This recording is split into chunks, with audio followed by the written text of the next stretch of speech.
Dice aquí Osi Rayón Galeana. Padre, llevo casi 5 meses haciendo el rosario y la coronilla de la Divina Misericordia, pero se han habido como 2 o 3 veces que por X situación no los hice. ¿Pasa algo? Saludos desde México. Gracias por siempre responder mis dudas y por su curso de Teología Fundamental para Laicos en YouTube. Muchas gracias, Osi. Y de paso, pues hago la cuña publicitaria. Pueden pasarse por el canal de Teología para Laicos, un padrecito, en YouTube. Solamente está en YouTube, ¿no? Es un canal donde se da solamente formación, un poco más inclusive, digamos, como académica, para la formación de los laicos. Respondiendo a su pregunta, bien, entiendo que ha hecho un compromiso de rezar todos los días el rosario y también la Divina Misericordia.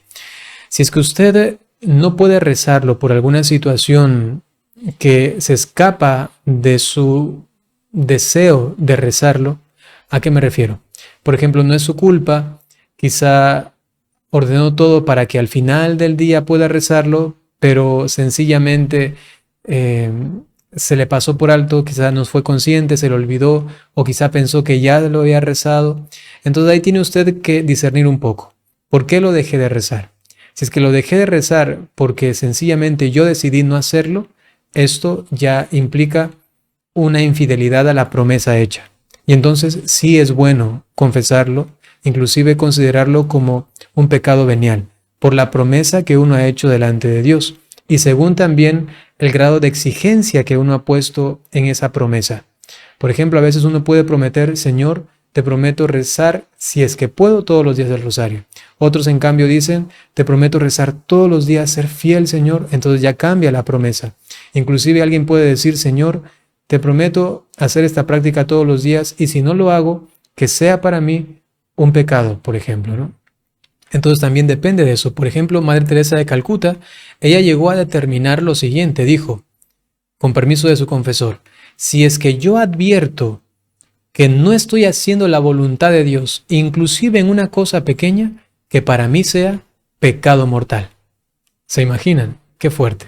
Entonces también depende mucho de la promesa que uno haya hecho a Dios. En definitiva, entonces si es que ha prometido hacerlo y no lo hace, es una infidelidad, pero tiene su gravedad dependiendo de las razones por las que no pudo hacerlo. Por ejemplo, ir a misa todos los domingos es un mandamiento de la iglesia. Pero si alguien no puede ir por algún impedimento, algo que se escapa de su deseo de ir a misa, de su empeño de ir por alguna situación que tiene que implica en la persona un impedimento para ir, pues entonces no hay pecado, no es pecado, ¿no? Entonces también usted disciérnalo allí por qué no hizo la coronilla y el rosario. Y en esa gravedad o en esa no gravedad, porque no fue por su culpa, pues va a determinar también si es que fue o no pecado.